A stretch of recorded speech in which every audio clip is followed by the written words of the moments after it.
So we're making roast salmon with red wine sauce and a side of roasted artichokes. So I'm going to kick off with the roasted artichokes, thing that people look at in the fruit shop and sort of think it's ginger, but it's not. Once I peel them, they'll go straight into the lemon water. That will assist the artichoke not going brown, okay, or oxidising.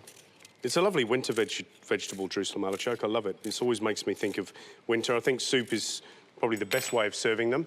To cook our artichokes, duck fat. I mean, nothing better than salmon and duck fat. And, you know, I love just confying salmon in duck fat. I think it's the most beautiful flavour. So lots of duck fat. So in there, peeled shallots, whole cloves of garlic, because they're absolute delicious. And that's, you know, look, that's winter. Already winter. Good crack of salt. You know, I like also, with the duck fat, a little bit of olive oil, because I think it just adds a nice flavour. Now the artichokes can go in. These should take, you know, 8 to 10 minutes to cook, and they'll be nice and tender. So to go with our artichokes, garlic, shallots, and of course the salmon, we've got this beautiful pancetta here, laid on greaseproof paper, another tray on top, into the oven, 180 degrees for about 10 minutes until they're nice and crisp. And you've got these beautiful little shards of bacon flavour goodness. I'm going to finish off the sauce. And basically what's happened here is the red wine, port, and a little bit of vinegar have reduced down to form quite a rich glazy sauce. Now, I'm going to put a touch of stock in there. Not necessary, but it's just to sort of round out the flavour. So I'll bring that up to the boil, and then I'm going to strain that through a muslin cloth. I'm just going to dice some butter up, and then I'm going to monte that butter, or work that butter into the sauce so it's nice and silky and smooth. And the butter will round out that red wine, any of the acidity on the red wine. And then you'll notice what I'm doing is just swirling it around rather than whisking. Ooh, I love that smell of bacon. I think I'm a bit like Homer in many ways. Homer. Butter that bacon. Good. It's good pancetta though, isn't it? Beautiful. Look at that. So Gary, I'm ready. I've got the shallots, the garlic, and the artichokes that have been sort of confied, roasted in the duck fat. Looks good. And the salmon's about to come out of the oven. Beautiful. So I'm going to just put a touch of butter in there, and I'm just going to finish it with some fresh thyme. Look, sometimes it's difficult to tell, you know, if it's cooked or not. A good indicator for me is that when you see sometimes there's those little bits of white protein that come out on the fish, then you know that it's cooked. We'll just lift these out onto some paper. So I need to take the string off this, George. Yep. Like a surgeon, aren't you, Gary? I am a bit of a surgeon, aren't I? I'm just going to put the sauce on the bottom of the tray rather than on the top, so we'll drop those in. So a few artichokes. A couple of chicken wings. Ooh. Some celery leaf, which we just drop in. And of course, some of our crisp pancetta. I like it, you know, left whole. I don't think we need to crush that. That's perfect. So there it is. That's our roasted salmon with Jerusalem artichokes, pancetta, and red wine sauce. Just make sure when you cook it that you don't overcook the salmon, obviously. You want it so it's nice and pink in the centre. Should be just warm to touch on your lip. If you do cook it on the bone, then I think, you know, even if you're a little bit scared, just pierce it with a knife and have a look. The little red wine sauce that I made, again, you know, you can use flavours like the salmon bones, the shallots, thyme that we used, the red wine. You've created a stock that can be reduced and made into a sauce, either by adding a touch of cream, a little bit of butter, or just the reduction in itself, which is perfectly pleasant. You could add a touch of oil to that stock at the end and end up with a vinaigrette. My top tip for artichokes is peel them, get them straight into lemon water so they don't oxidise. That's mandatory. Justine, would you like to come and try? It's really good. It's all different flavours, like going on a little journey in there. Christmas in July, do you think? Christmas in July. I think so too. Thanks, Justine. I've never had salmon with red wine, so I'm looking forward to It's this. a great combination. What do you think? It's all the bacon, the chicken wings and the salmon all work together, do you think? Yeah, all classic. It's an amazing wintry dish. So in this week's invention test, you had a pair of ingredients. One of them was chocolate. Po, tell us about your dessert. My dessert was a deep-fried meringue, and I stuffed it with chopped up chocolate, chestnut puree and orange peel. And this was a retry of a dish that you tried before in one of the other challenges. It was a deep-fried meringue. Yes.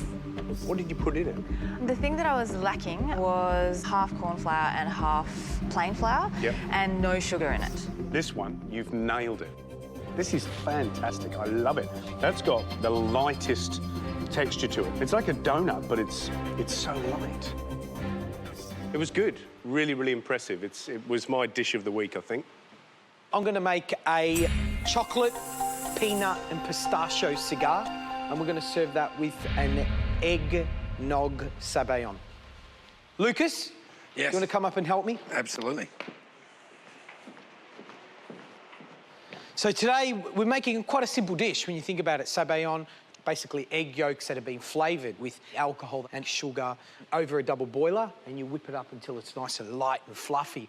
Now, rather than doing it the old school way, which is still a great way of doing it, we're going to do it a little bit modern. And this is called a Thermomix. And what a Thermomix does, it chops and cooks, and it holds it at a specific temperature, so you're not losing all those beautiful flavours.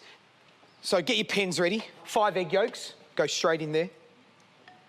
100 grams of caster sugar, a teaspoon of nutmeg, a little splash of orange juice, some vanilla extract, a good teaspoon of that. How's that? Beautiful. Just use your finger and get that off. And then, of course, rum. A good splash of that. Lid on. And then we need to get the time done first, so we want it on for 8 minutes. Oh. So 8 minutes, 80 degrees, on speed 4. And walk away. 8 minutes later, fresh, delicious Sabayon.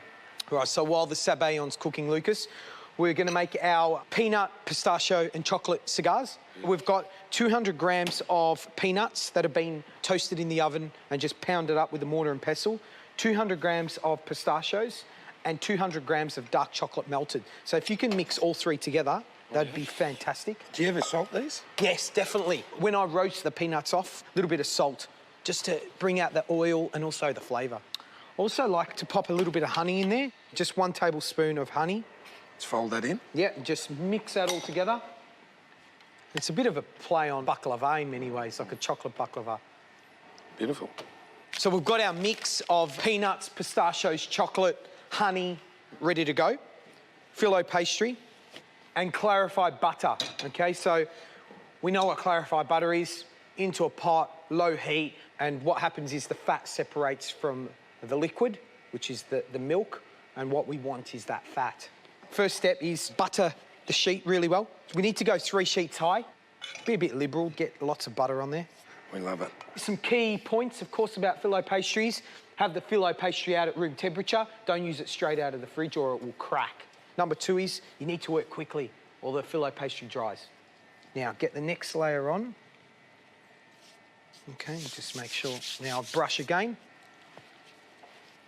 Just put a cloth over the filo pastry so it doesn't dry. Okay, beautiful. It's good, Lucas. To make the first one, cut in half and then turn it around. Because we want, you know, beautiful little cigars, not big stumpy cricket bats. Right, we just make sure the mix is layered perfectly.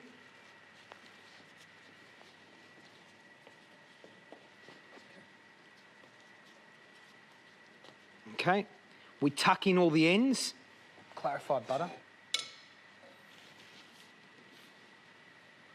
Yeah. So really important to work quickly or else it cracks. Also important that you brush them with clarified butter. I'm going to get you to make one, Lucas. Yeah, you're rolling a fat one, yeah?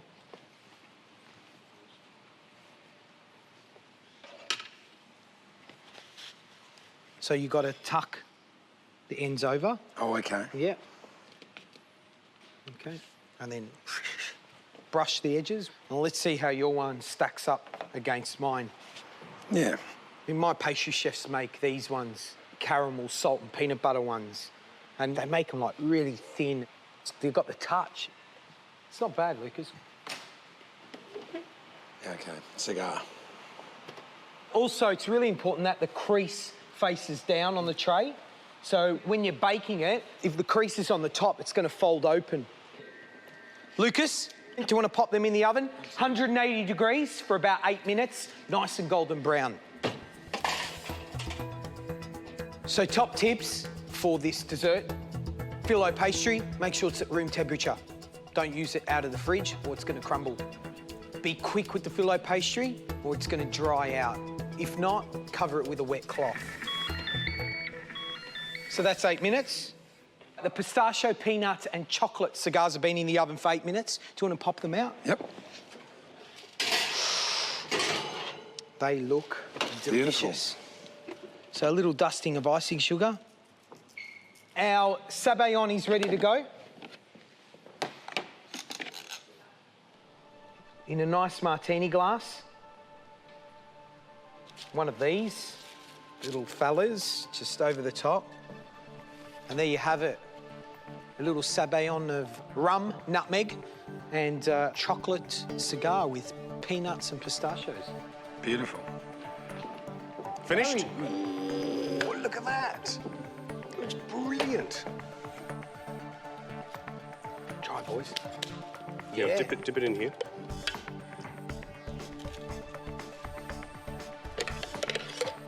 It's best out of the bowl. How's that? Oh, that's lovely. Lovely and sweet and smooth and creamy and warm too. Mm. There's not much to say, but gorgeous. Nutty, chocolate, rum, sweet. Beautiful. Lucas, thank you, mate. Thanks, guys. Great job. Cheers. Cheers. And your cigars look good, huh? Yeah, they're good. Thank you.